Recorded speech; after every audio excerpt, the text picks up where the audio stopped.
राबिया, अभी तक आपको क्या बात समझ आई है, बताइएगा। जितना भी हमने पहले सेशन में किया उसको सारा को समराइज कर दें। मैम क्योंकि मेरी कल पहली क्लास थी, बेटा ये टॉपिक मैं पहले ही पढ़ा रही हूँ। तो कल आपने थोड़ा para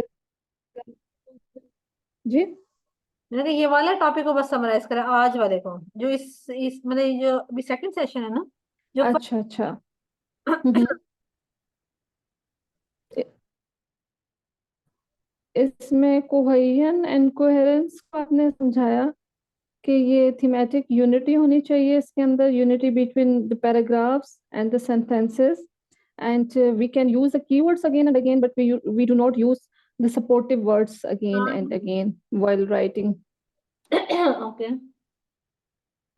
Also, you have mentioned task achievement, lexical resources, grammar and accuracy, and grammatical range I and forgot accuracy. what. Okay, and I don't know, ma'am, I couldn't note down the fourth point. Coherence and cohesion is the fourth. Okay, okay, okay, okay. And then now you are teaching us the transitional devices,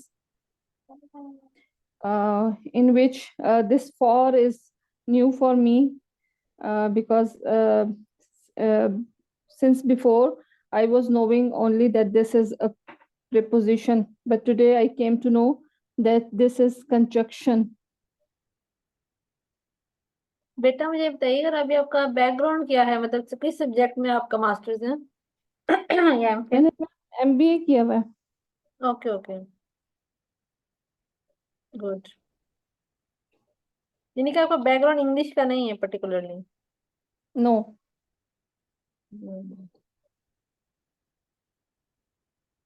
अच्छा, फिर आप ये देखिएगा, आगे हम move करते हैं। ये ठीक है। आपको यहाँ तक समझ आ गया, एम्फेसाइज तक। अब हम देखते हैं कि हाउ टू शो सीक्वेंस। और ये आप लोगों को शो कर लेते हैं सीक्वेंस, आप फर्स्टली सेकेंडली थर्डली फोर्थली करके भी कर लेते हैं। हमने जो पैराग्राफ वाले लेक्चर में आपको मैंने शो करवाया था एक पैराग्राफ, जिसमें मैंने डिफरेंट ट्रांजिशन डिवाइसेस यूज की हुई थी। तो उसमें जो यूज हुई थी वो भी आप यूज कर सकते हैं सीक्वेंस के, लाइक प्राइमरली और फॉर एग्जांपल फर्दर मोर और मोर एवर, ये भी हम सीक्वेंस के लिए यूज कर सकते हैं। मजीद फिर ये हुआ, देन ये हुआ, इमीडिएटली हम्म। भी हम वर्ड यूज कर सकते हैं। हम इस तरह के वर्ड भी यूज कर सकते हैं, हम फर्स्टली सेकेंडली हम ये एग्जैक्ट टर्म भी यूज कर सकते हैं। एंड हम सो फॉर्थ भी कह सकते हैं सब्सिक्वेंटली। उसके बाद फिर ये हुआ 10। 10 हम यूज करते हैं जब हमने कोई नतीजा बताना ना, 10। आई स्टडीड हार्ड, मैंने मेहनत की, पहला काम ये किया। और सिक्वेंसली हम बता रहे हैं कि दूसरा काम क्या हुआ, 10। आई पास द एग्जाम।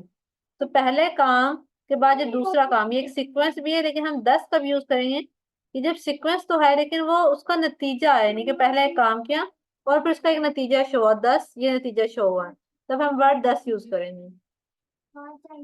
देयरफॉर, इसलिए, और फिर हंस। और फिर हमने हंस भी जो है वो, जहाँ हमने नतीजा दिखाना ना, रिजल्ट, वहां पे हंस या 10 हम यूज करते हैं। To give an example, hands free लगा लो बेटा। टू गिव एन एग्जाम्पल, आपने कोई एग्जाम्पल देनी है, फॉर एग्जाम्पल, फॉर इंस्टेंस, तो आप ये वर्ड यूज कर सकते हैं।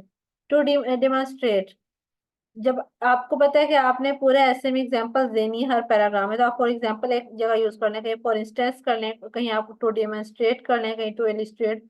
सबका मतलब ये एग्जाम्पल ही है। जब आपने समराइज या कंक्लूड करना होगा, जैसे कि यहाँ पे इन ब्रीफ कह के भी आप कंक्लूड कर सकते हैं, और ये वाले यूज करके भी, on the whole, to conclude, consequently, ये अलग अलग है।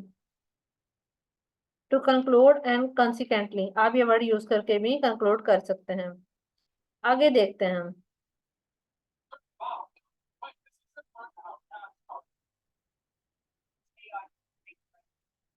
अच्छा, अभी ट्रांजिशन डिवाइसेस आप इनको दोबारा से रिवाइज कीजिएगा और इनको यूज भी कीजिएगा। इसके अलावा जो है ना, बाकी तरीके बहुत इजी हैं। ट्रांजिशनल डिवाइसेस को यूज करना पड़ता है, याद रखना पड़ता है, उनका मीनिंग देखना पड़ता है, फिर पढ़े हमें यूज करना पड़ता है। तो बेहतर है मैं वो भी यूज कर रहा हूँ, करनी भी पड़ती है, उसके बाद भी गुजारा तो नहीं है। लेकिन ये जो बाकी अब हम डिस्कस करने जा रहे हैं, अगर आप इनको समझ लेंगे तो इसके जरिए आप आसानी से यानी कि आपको फिर चंद एक जगह पे यूज करना पड़ेगा, हर जगह पे वो यूज नहीं करनी पड़ेंगी। ठीक है। Ma'am, will you share these slides with us in the form of PDF? Sure sure sure. Because during the class, we do not that much able to write each and every बेटा point. अपनी slides तो share करती हूँ, कर दूँ। Okay.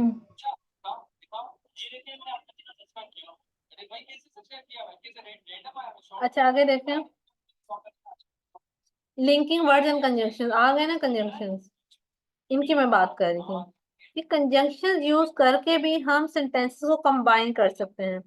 आप एक sentence देखिएगा,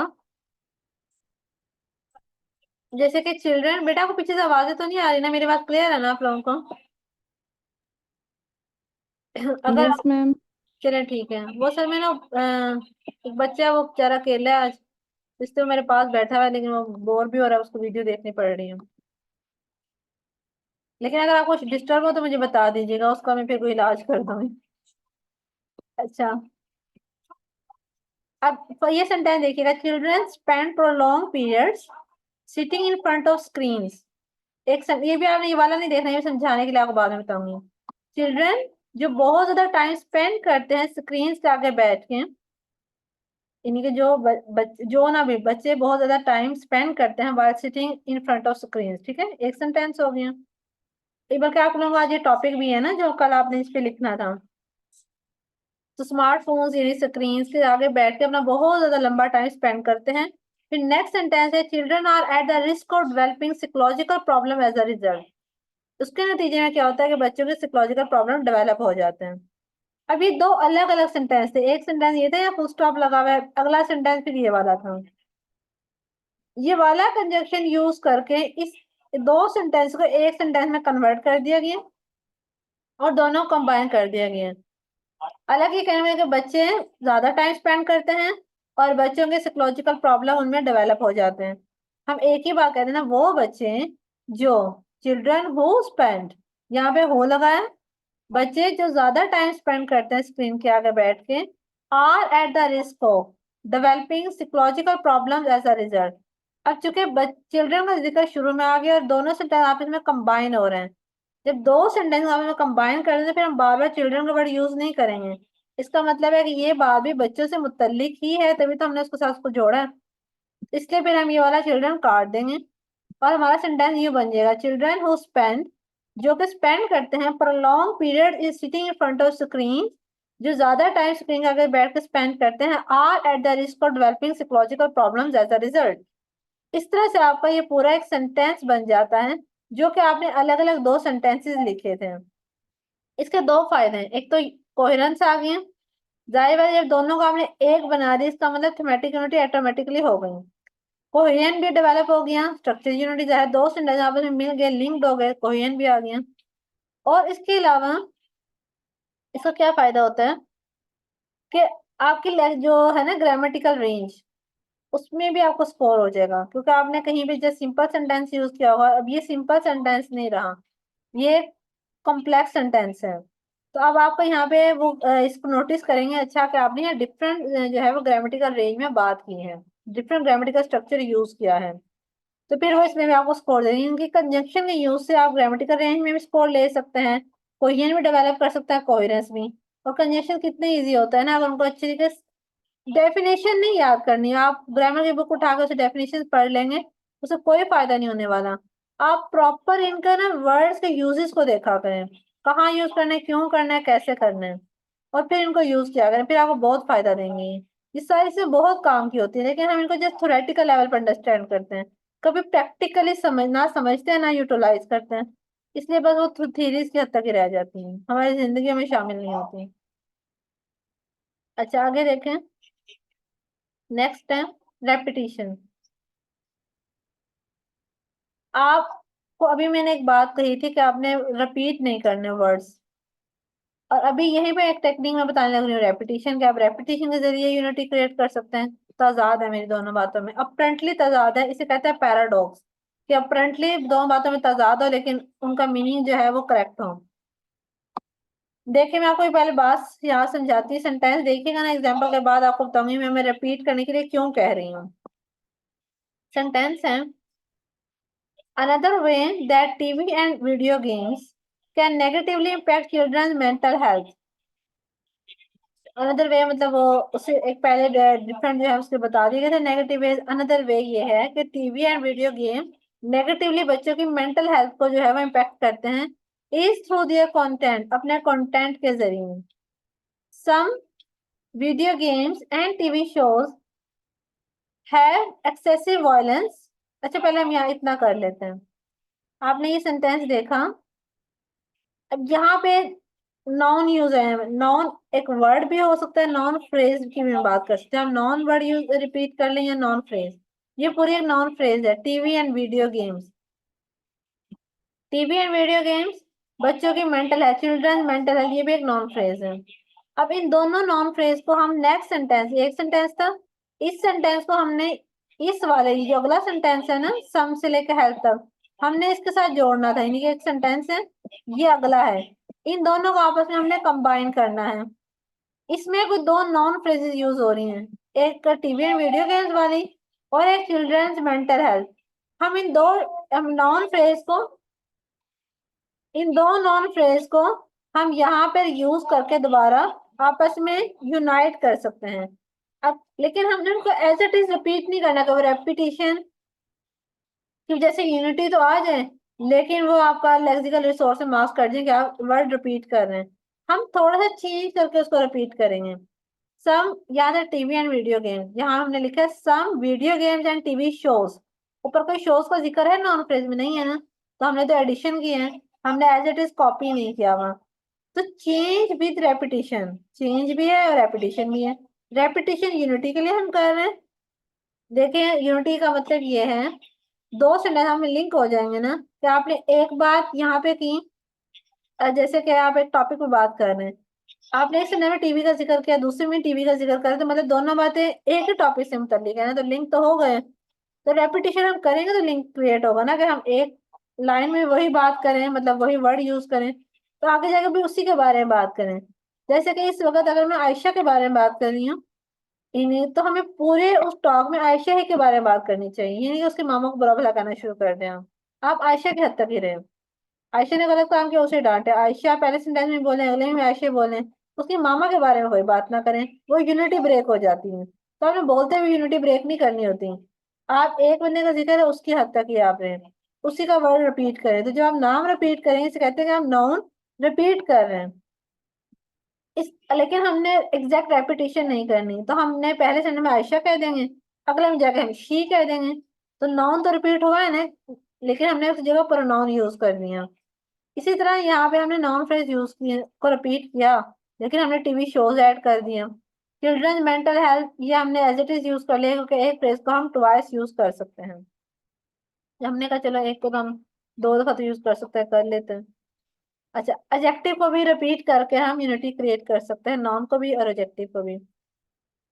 जैसे कि एक सेंटेंस है, additionally it can lead to, additionally अब ये ट्रांजिशन डिवाइस यूज हुई है। एडिशनली मतलब मजीद बरा, ये भी इसके नुकसानात हैं जो इधर बयान हुए हैं, एडिशनली ये भी नुकसानात हैं। Additionally, it can lead to social isolation as child may prefer solitary screen time over engaging in real life social interactions. Can lead to social isolation.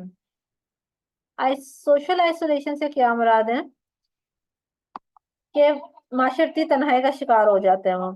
अब यहाँ पे एक टर्म यूज हुई है सोशल आइसोलेशन, आगे सोशल का word repeat किया गया ताकि यूनिटी दो क्लॉजेज में क्रिएट हो जाए। वैसे तो ये एक सेंटेंस है पूरा, लेकिन दो क्लॉजेज हैं, तो दो क्लॉजेज के दरमियान वर्ड रिपीट करके यूनिटी क्रिएट की गई है कि यहाँ भी सोशल की बात है यहाँ भी, लेकिन यहाँ सोशल आइसोलेशन की, यहाँ सोशल इंटरेक्शन वर्ड यूज कर दिया गया है। एक ही बात है, सोशल इंटरेक्शन हम माशरती चीजों में जो इंटरेक्ट करते हैं लोगों से, आइसोलेशन मीन्स कि हम भी वो इंटरेक्शन खत्म हो जाता है हमारा। अब यहाँ पे इसी बात को, सोशल इंटरेक्शन वाली बात को रिपीट किया गया है लेकिन चेंज करते हैं। दिस का मुराद है सोशल इंटरेक्शन, कि लैक ऑफ दिस इंटरेक्शन मतलब सोशल इंटरेक्शन की कमी की वजह से उनके अंदर लोनलेस की फीलिंग्स पैदा हो जाती हैं। तो this lack of interaction can result in feelings of loneliness and depression. Ultimately, फिर ट्रांजिशन डिवाइस यूज हुई है, affecting their mental health in a negative way. तो आप ट्रांजिशन डिवाइसेस भी यूज कर रहे हैं।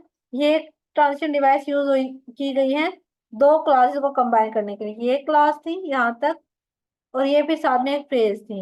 एक फ्रेज को क्लास से कंबाइन करने के लिए ट्रांजिशन डिवाइस का यूज किया गया। यहाँ पे ट्रांजिशन डिवाइस इस पैराग्राफ को इस पैराग्राफ से लिंक करने के लिए यूज किया गया। ये किसी सेंटेंस को नहीं कंबाइन कर रहा है, ये पैराग्राफ को कंबाइन कर रहा है, ये वाली ट्रांजिशन डिवाइस कर रही है, सॉरी। जबकि वर्ड्स की रेपिटेशन से दो सेंटेंस को कंबाइन किया गया है। हम जब भी कुछ लिखते हैं, हम सेंटेंसेस को भी हमें कंबाइन करना है, सिमिल्टेनियसली हमने दो पैराग्राफ्स को भी कंबाइन करना है। तो इससे हमें हर चीज को कंबाइन करना होता है। तो कभी ट्रांजिशन डिवाइस भी यूज कर दें, कहीं पे वर्ड्स को रिपीट कर लें, नॉन को, एडजेक्टिव को, लेकिन सेंसिबली, वाइजली आपने रिपीट करना है। इस तरह से आपने इसको प्रैक्टिस करनी है। आगे देखें।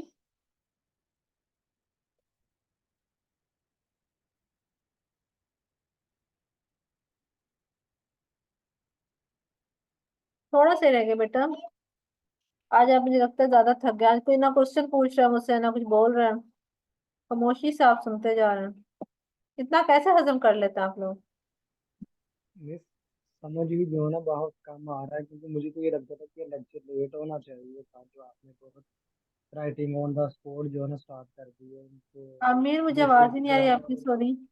आप मुझे थोड़ा सा लाउड बोल के बताएंगे आप क्या कह रहे हैं? आप बताइएगा फिर से क्या कह कह रहे रहा हूँ कि इसमें ये कह रहा हूँ कि जो बेसिक हमने राइटिंग स्टार्ट कर दी है, इससे पहले अगर जैसे हमने पहले मतलब टेंसेस वगैरह पढ़े, कंजक्शंस वगैरह पढ़े, हैं। तो हाँ। बाद में राइटिंग पे आए तो कुछ जो है ना आइडिया हुआ। हाँ। अब न्यू बच्चे पहले दिन से मतलब राइटिंग के सर, ऊपर आ गए हैं तो। वो असल में बताओ उसकी वजह क्या है। यू आर वेरी जी। नॉट। असल में आपने इंग्लिश फाउंडेशनल कोर्स किया था, उसमें टेंसेस, कंजक्शन, इस तरह से मैंने आपको करवाई थी। ये वाले जो बच्चे हैं, इनमें फौजी और ततीर वो चीजें कर रही हैं, लेकिन वो अभी उस टेंसेस तक नहीं पहुंची। इनमें से जिन आप तो जो रिपीट कर रहे हैं ना कोर्स, इस क्लास में कुछ स्टूडेंट्स ऐसे हैं जो वो चीजें कर रहे हैं। वो आप क्लास ज्वाइन नहीं करते, उसमें आप अकेडमी होता है, हम उस टाइम वो चीजें पढ़ रहे होते हैं, ठीक है। लेकिन जो राबिया हो गई, या जैसे एक दो और स्टूडेंट्स हैं जिन्होंने जैसे आयल्स को ज्वाइन किया हुआ है, इन्होंने जैसे इस पर्टिकुलरली कोर्स को ज्वाइन किया, वो फाउंडेशन क्लासेस नहीं ले रहे हैं।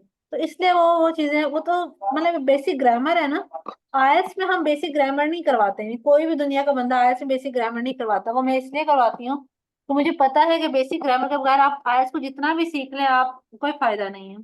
तो जाहिर बात है वो उसकी एक बेसिस है। तो इनमें से कुछ स्टूडेंट बेसिक क्लास को ज्वाइन करते हैं। आपको लिंक शायद शेयर नहीं होता होगा, क्योंकि आप फाउंडेशन ग्रुप में ऐड नहीं है आमिर के यहाँ, है मेरे ख्याल से। आप आपसे मैं शेयर कर दिया करूंगी चैनल ग्रुप में, आपको इसमें ऐड। ऐड हूँ लेकिन ये कि क्लास नहीं लेता, उस टाइम एकेडमी होता। हाँ, इसीलिए आप क्लास, तो फिर उस क्लास में हम ये सारी चीजें डिस्कस कर रहे हैं। ये जो न्यू बच्चे हैं ना, इनमें फौजियात थी, इन सबको ये सारी चीजें जो है ना पता चल जाएंगी। इनको हम इस पे सारा इस पे काम कर रहे हैं कि जो है ना बेसिक्स उधर इम्प्रूव हो रही हैं, लेकिन आप उन क्लासेस में नहीं होते हैं। अच्छा, आगे देखते हैं। मैम, मेरा क्वेश्चन पूछना था आपसे जी प्लीज। कि आपका कोई टाइम टेबल ऐसा बना हुआ है, लाइक अब जैसे हम राइटिंग कर रहे हैं, फिर इसी तरह स्पीकिंग, ऐसे रीडिंग, लिसनिंग। हमारा ये वीक जो है, ये फर्स्ट वीक है ना हमारा, बिल्कुल। ये हमारा ओके, फर्स्ट वीक ना, वैसे हम ये बेसिक्स अभी हम इन्हीं राइटिंग की बेसिक्स हैं, अभी राइटिंग में बहुत काम करने वाला रहता है। उसके बाद सही है, नेक्स्ट वीक में हम राइटिंग पर्टिकुलर टास्क 1 को देखेंगे, फिर टास्क 2 को देखेंगे। फिर हमारा थर्ड सही है। वीक का इन हमारा मैंने स्टडी प्लान आपसे I don't know why share क्यों नहीं किया, वैसे ग्रुप में शेयर हाँ कर जी, दिया। तो उसके अलावा जो है ना, सही है। सेकेंड वीक के बाद जो थर्ड वीक है, थर्ड वीक में लिसनिंग स्किल है, फोर्थ वीक में रीडिंग स्किल्स है। इस तरह वीक वाइज सारी हमारी स्किल्स होती हैं। फिर हमारी प्रैक्टिस चल, फिर मतलब 2 मंथ्स में जो हमारा कोर्स सम अप हो जाएगा। ओके, ठीक है ओके मैम, थैंक यू। जी। वो मेरे साथ शेयर कर दीजिएगा फिर प्लान, प्लीज। ठीक है, मैं आपसे शेयर कर दूंगी। अच्छा, आप ये देखिएगा तब तक।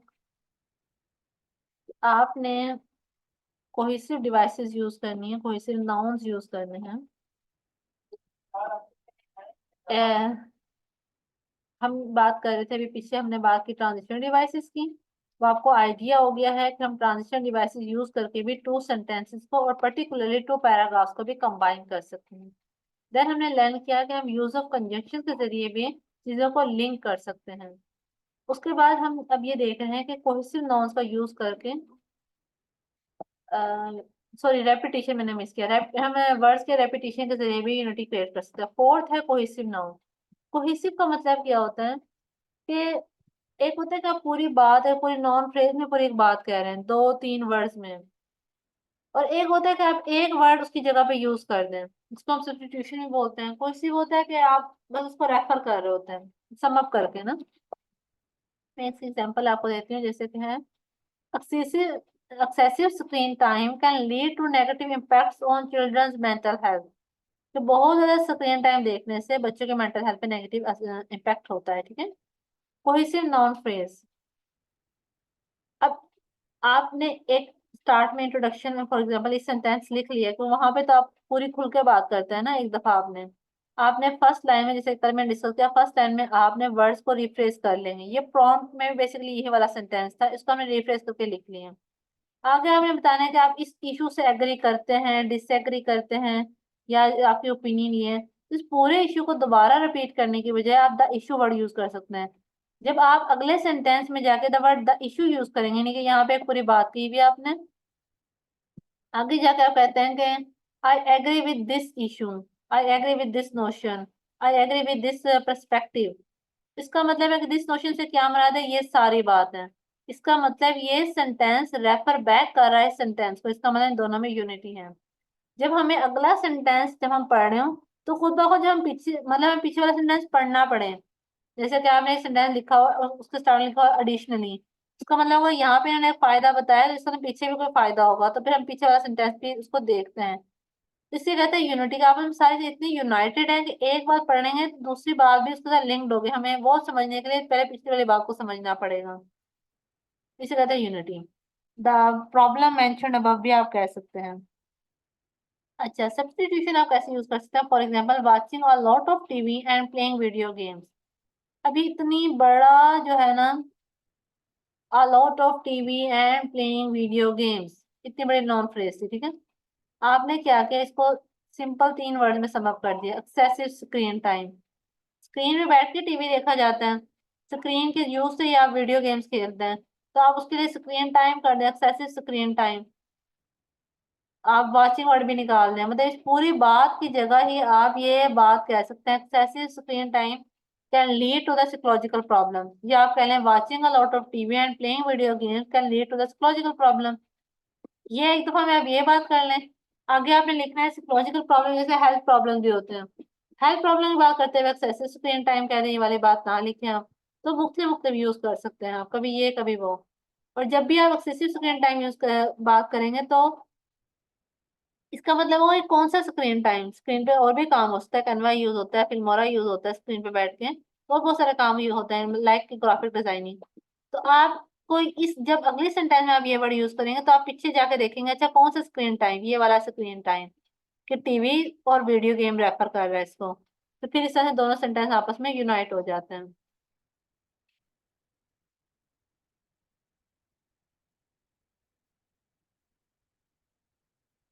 रेफरेंसेस, ये आसान सी बात है बेटा। जब हम प्रोनाउन यूज करते हैं ना, तब भी हम ऑटोमेटिकली जो है वो दो सेंटेंस को कंबाइन कर रहे थे। जैसे कभी मैंने आयशा की एग्जांपल दी, आयशा ने ये काम किया, Ayesha is my best friend. अब आगे जाकर मैंने फुल स्टॉप लगा के लिखा है शी, तो शी से क्या मुराद है, शी से भी डेफिनेटली आयशा ही मुराद है ना। तो इसका मतलब ये सेंटेंस आयशा की तरफ रेफर कर रहा है, और आयशा पहले सेंटेंस में लिखा हुआ, इसका मतलब दोनों सेंटेंस आपस में क्या हो गए, कंबाइन हो गए, जुड़ गए। तो आप फर्स्ट पर्सन प्रोनाउन के अलावा second person pronoun, third person pronoun use कर सकते हैं। पर्सनल प्रोनाउंस के अलावा आप डिटर्मिनेंट्स यूज कर सकते हैं, जिसके दिस दैट दीज दोस। आप पोजेसिव प्रोनाउन यूज कर सकते हैं, देयर हर्स योर।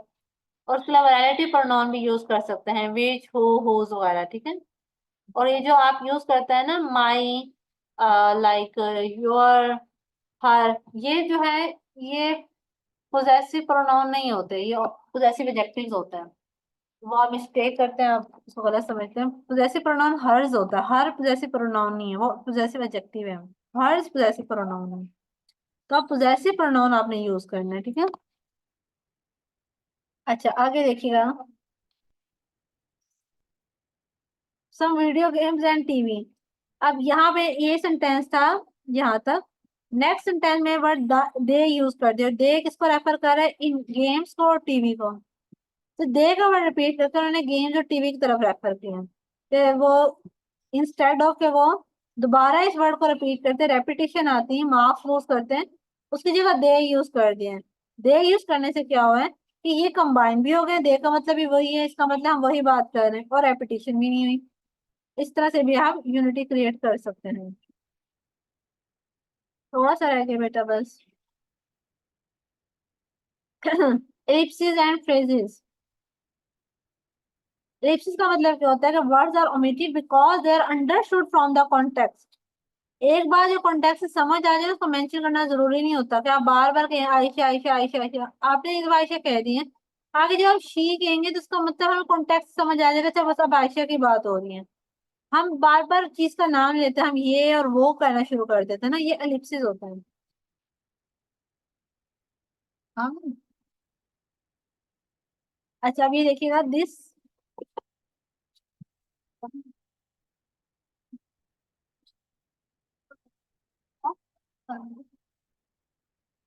तो बेटा ये दरवाजा बंद कर दो, दरवाजा बंद कर दो।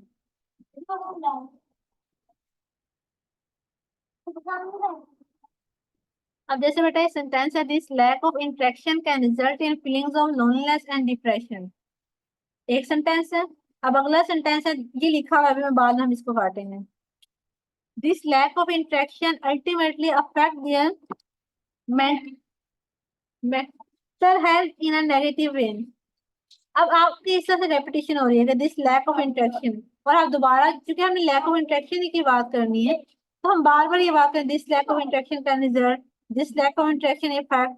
तो हम क्या करेंगे, इनको कंबाइन कर देंगे, उसको स्किप करते हैं। This lack of interaction can result in feelings of loneliness and depression ultimately affecting. अब ये आप देखिएगा ये कैसे यूज हुआ है।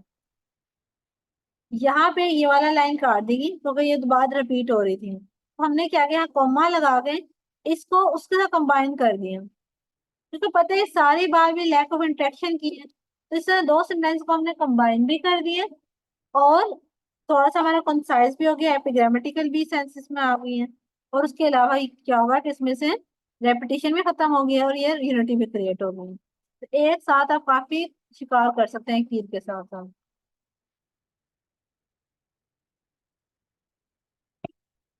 अच्छा लास्ट देखिएगा, ये वैसे खत्म हो गए सारी स्ट्रेटजीज, ये जैसे समझाने के लिए हैं।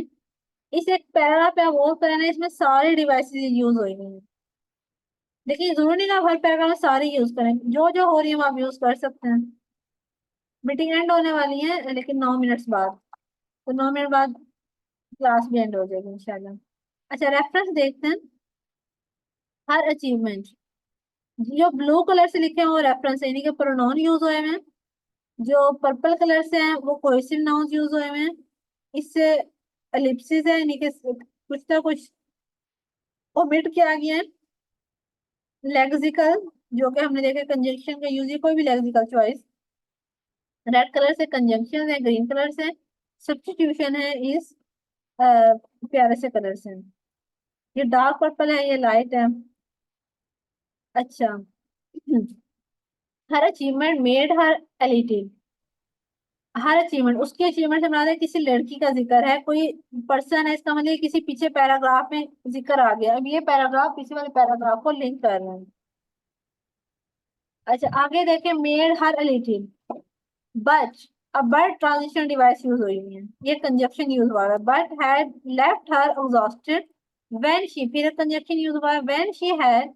अब व्हेन इसको कंबाइन कर रहे हैं, ये सारी चीजें कंबाइन कर रही हैं। When she had read the title of the task, the task से क्या मुराद है, द टास्क से मुराद है द लगा। देखिए अगर मैं मेंशन करूँ ना कि असाइनमेंट टास्क था, असाइनमेंट 3 या असाइनमेंट 4, वो एक पर्टिकुलर टास्क है, तो इसका मतलब हमने नाम मेंशन कर दिए, लेकिन आगे जाके मैं नाम नहीं लेती कि ये असाइनमेंट नंबर 3, बल्कि मैं कहती हूँ द टास्क। द टास्क का मतलब है कि वो पर्टिकुलर टास्क जिसका मैं जिक्र कर रही थी पहले। तो फिर आप द यूज नहीं करते बेटा, आप उसको म्यूट रखा करें। तो हम दा जो है ना, दा भी आपको पता है स्पेसिफिकेशन के लिए यूज होता है, इसलिए फिर दा भी इसका मतलब किसी एक खास टास्क को रेफर कर रहा है जिसका जिक्र हम पीछे कर चुके हैं। She knew it. अब इट से मुराद है कि शी न्यू इट, वो इसको जानती, किसको जानती, इट का मतलब कोई ना कोई पीछे बात हो गई है, इसका मतलब ये भी अगेन बैक कोई बात हुई इसको जिक्र कर रहे हैं, इसमें दो पैराग्राफ यूनाइट हो रहे हैं। It was not going to be just another easy, another essay, not an easy one at all, इतना आसान नहीं होगा। फाइनली, फिर कंबाइन किए the completed work. Completed work से हमारा के वही टास्क, पर्टिकुलर टास्क का हम जिक्र कर रहे हैं, और वो कौन सा टास्क है उसका जिक्र पीछे पैराग्राफ में हो गया है। ले on the counter of the reception and वास ब्यूटीफुली बाउंड, और बहुत अच्छी तरीके से वो बाउंड था, मतलब उसकी पैकिंग जो होती है ना, जो किसी असाइनमेंट को बाउंड करवाते हैं, बाइंडिंग जैसे उसकी करवाते हैं, ये उससे वो ही बाउंड बना दें, ब्यूटीफुली बाउंड। लेकिन अब ये बात उन्होंने ये वाले वर्ड्स काट दिए, ब्रैकेट में लिखे हुए, ये काटे हुए हैं। आप और वो था, ये जरूर कहना है, वो आप एंड और वास को काट दें, उसको मिला दें तो खुद ही सेंटेंस पूरा बन जाएगा। And would be she would be आप सिंपल कह दें कि वो बहुत थक गई थी। And easy at night low and no longer troubled by thoughts of, उसको जहन में कोई थॉट नहीं थी कि अच्छा मैंने काम भी पूरा करना है, तो नो लॉन्गर। आप नो लॉन्गर जब कह दिए तो उसके बाद आपको ये यूज करने की जरूरत नहीं, तो आप उसको मेट कर दें। इस तरह से आप डिफरेंट ट्रांजिशन डिवाइसेस यूज करके आप उनको कंबाइन कर सकते हैं। Is it clear?